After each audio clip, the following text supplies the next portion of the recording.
শুধুমাত্র কর্ণের নাম ছাড়াও মহাভারতে অর্জুনের সমকক্ষ বা অর্জুনকে পেরিয়ে যাওয়ার ক্ষমতা শুধু একজনের বীরেরই ছিল। তিনি হচ্ছেন একলব্য। একলব্য সম্পর্কে আমরা মূলত ওনার ডান হাতের বৃদ্ধাঙ্গুলি, গুরু দ্রোণ, এই সমস্ত ঘটনাগুলি জানি। চলুন আজকে ওনার জন্ম, বংশ পরিচয় এবং পরবর্তীতে উনি কি করেছিলেন তা শ্রীকৃষ্ণের বাবা বাসুদেবের ভাই হচ্ছেন দেবশ্রবা এবং এই দেবশ্রবার পুত্র হচ্ছেন মূলত একলব্য। বিভিন্ন পৌরাণিক মতামত এখানে রয়েছে, তার মধ্যে যে দুটো বেশি পরিমাণে প্রযোজ্য তা হচ্ছে জঙ্গলে খেলতে গিয়ে একলব্য হারিয়ে যান এবং তারপর উনি তার পালক পিতা নিষাদরাজ, হিরণ্যধনুষ এবং সুলেখার কাছে বড় হন।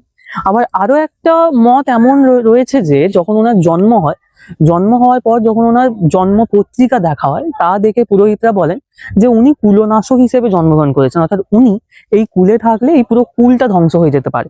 তো সেক্ষেত্রে ওনার বাবা দেবশ্রবা ওনাকে ছেড়ে আসেন। তো এই দুটো মতভেদের মধ্যে যেটা আমরা মূলত জানতে পারি যে উনি লালিত পালিত হয়েছেন নিষাদরাজ, হিরণ্যধনুষ এবং মাতা সুলেখার কাছে। তাহলে সেদিক থেকে বলতে গেলে একলব্য হচ্ছেন শ্রীকৃষ্ণের খুড়তুতো ভাই। এবার শ্রীকৃষ্ণ খুড়তুতো ভাই একলব্যকে লালন পালন করেছেন নিষাদরাজ, হিরণ্যধনুষ, যিনি ছিলেন ব্যাধদের রাজা।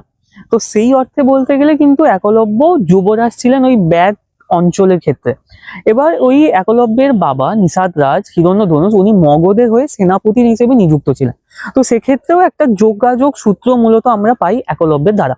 এবার একলব্য যখন 5 বছর বয়স তখন ওনাকে পুলক মুনির আশ্রমে পাঠানো হয় অস্ত্র শিক্ষা এবং বিভিন্ন অন্যান্য বিদ্যা শিক্ষার জন্য, এবং সেখানে পুলক মুনি সর্বপ্রথম ওনার নাম রাখেন একলব্য। তৎকালীন সময়ে মগধ রাজ ছিলেন জরাসন্ধ, যিনি মূলত কংসের শ্বশুর ছিলেন, শ্রীকৃষ্ণের মামা কংসের শ্বশুর। এবার শ্রীকৃষ্ণ যখন কংসকে হত্যা করেন তখন নিজের জামাতার মৃত্যুর বদলা নেওয়ার জন্য তৎকালীন সময় থেকে জরাসন্ধ মথুরার উপর অনেকবার আক্রমণ করতে থাকেন।